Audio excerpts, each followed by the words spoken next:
Joining us now is Newt Gingrich. Newt, welcome back. We got you a cheeseburger, Mr. Speaker. It's never too early for a cheeseburger, right? Newt, some breaking news. Fox News has now confirmed the president-elect has selected Nikki Haley, the governor of South Carolina, as UN ambassador. What do you think of that pick? Well, I think she's a very, very successful governor. She's a very smart woman, and I think she will be very effective at the United Nations, as effective as any American can be in an organization which has an enormous hostility to our values and to our interests. But I think Nikki Haley will do a very good job, and I think it's part of President-elect Trump's very patient process of building out a team. Governor Huckabee was a little upset, said she wasn't loyal to him. She wasn't loyal to Donald Trump in the process, said some bad things about him. In the beginning. How do you feel about that? Look, President-elect Trump has made very clear he wants to be the president of the whole country. He wants to bring people together. That's got to start in the Republican Party. I suspect that's part of why he met with Mitt Romney over the weekend. Right. It's certainly, Governor Haley was not, in the general election, anything but supportive. And I think, you know, there were 16 people running. So a lot of folks are going to support somebody else. But you don't want to narrow your base only to people who were loyal, you know, from day one. And I think you'll see other people who weren't necessarily for him at the beginning also getting significant jobs. Yeah, like Mitt Romney. Yeah. We wanted to talk to you about that because we were reading this morning that you said there were 20 other people that you could put in front of Mitt Romney to get Secretary of State. Well, I just think the challenge with Governor Romney is not just what he said about Trump. He was Trump's most vicious and most explicit opponent all through the campaign on the Republican side. And you have to list out all the things he said and think, gee, is this guy really going to be loyal? But also, you know, Governor Romney wanted to be president, not Secretary of State. Right. And you have to ask the question, when he goes overseas, is he going to be the Secretary of State for President Trump, or is he going to be Mitt Romney's own Secretary of State? And I would hope that, and again, I will support whoever President-elect Trump picks, because he has the right, I think, as the new president, to build the team he wants to build.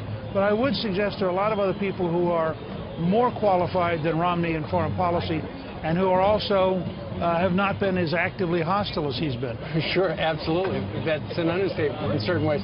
I know when you were on our program earlier, a couple of days ago, you said that you would like to assist the president-elect as like a strategic planner, not an official White House job with cards printed up and stuff like that. But if, as a strategic planner right now, go ahead and make the case for why Mitt Romney would actually help the president-elect. Well, look, I mean, if as an advocate, not a planner, if President-elect Trump picks Romney, he can make the case that this proves he's going to unify. If he also gets one or two Democrats to join the cabinet, there are steps towards making him a national unity president, which is what he wants to do. I think that's the tone of his interview yesterday at the New York Times.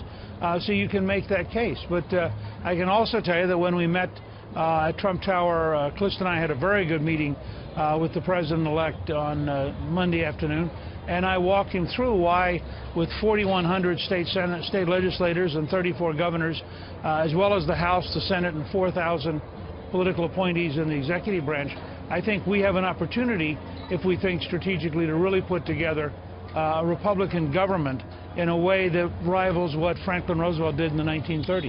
Wow. So on top of that, some other people have said they've put their names in the fray, including David Petraeus. David Petraeus says, if I'm asked, I'll essentially do it. And we also know that Mattis seems to be everybody's pick for Secretary of Defense. Do you want to weigh in?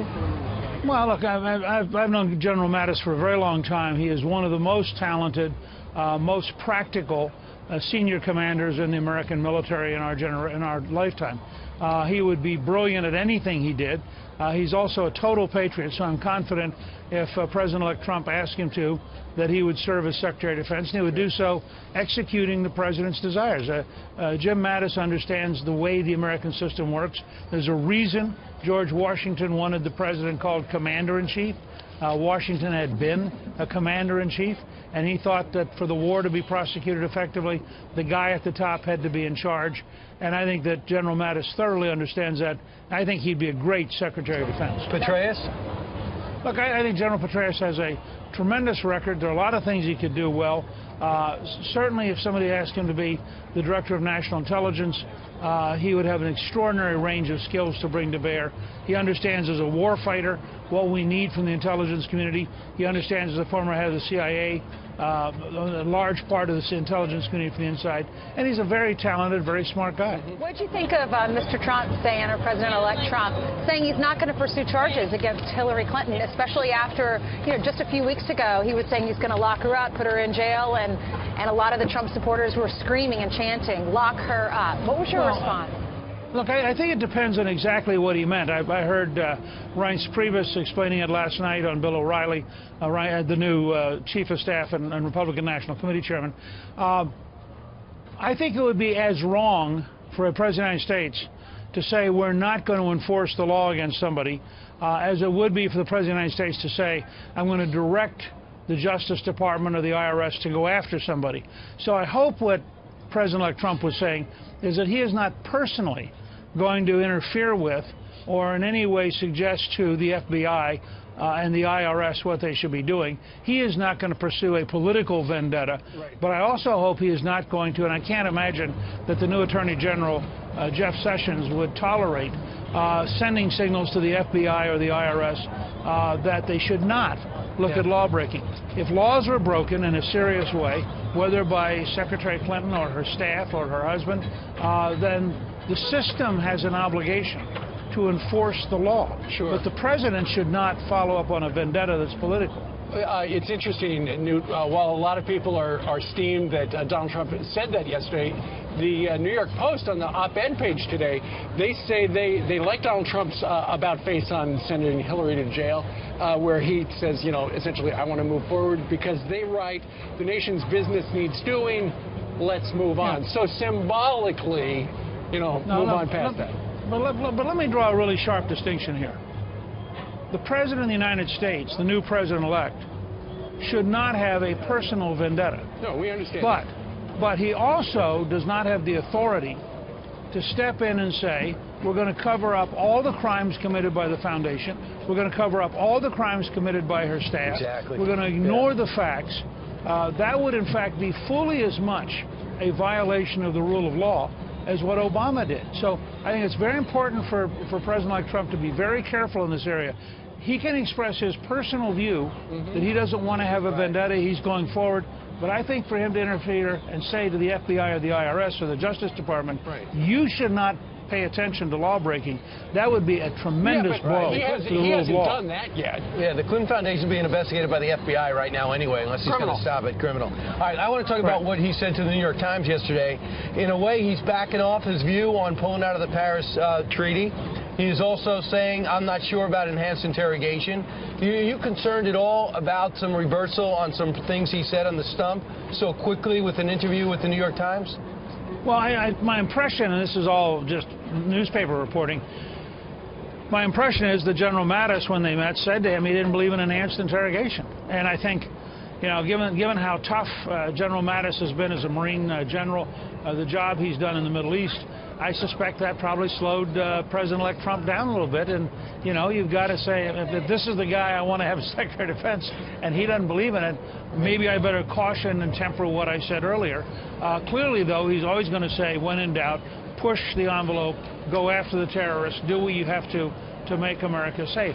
On the Paris Treaty, I'm not sure yet exactly what all that means. The fact is, if we are going to issue the kind of reversals that President-elect Trump campaigned on in terms of saving coal as an industry, helping small towns in Kentucky, West Virginia, Pennsylvania, Ohio, etc. Sure. That puts a real strain on the implementation of the Paris Accords. And I suspect he will have scientists around him who are much more skeptical than the climate fanatics that Barack Obama relied on. That's a good point. Mr. Speaker, one of the other nuggets from the New York Times interview yesterday was perhaps his son-in-law, Jared Kushner, could head up efforts to broker peace in the Middle East. What do you think about that notion? Well, look, Jared Kushner is one of the smartest people I've ever worked with. He was an absolute key to how the amazing Trump victory occurred. he feels very passionately about trying to find a path to security and safety for the state of Israel. Whether or not that and he's obviously extraordinarily close to the president-elect. Yeah. That would be interesting. I think they would have to get a waiver to the anti-nepotism law. That might be a little tricky, although I think if they worked at it, they could do it. Certainly, I would favor Jared Kushner's intelligence and skills being put to good use in the United States wherever he would feel committed to invest his time and his life.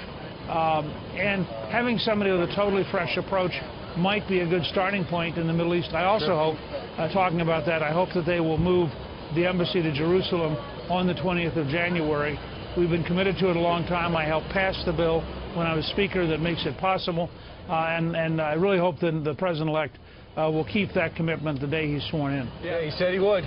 Mr. Speaker, can you talk to our producers? Because rather than sending us down to Mar-a-Lago, where the President-elect is, they had us here on the streets of New York City, where it's currently about 25 degrees. I think we would prefer something warmer. But they knew how much you wanted Johnny Rockets for breakfast, and they knew how cheated you would feel if you had not had this great opportunity. Yeah, you always side with the producers because they book you every time. Newt Gingrich, thanks so much. Appreciate it. Happy Thanksgiving to you and Happy Columbia. Thanksgiving to all of you. And go to the bookstore, pick up a Newt Gingrich book. They're everywhere. Thanks, Newt. Thank you.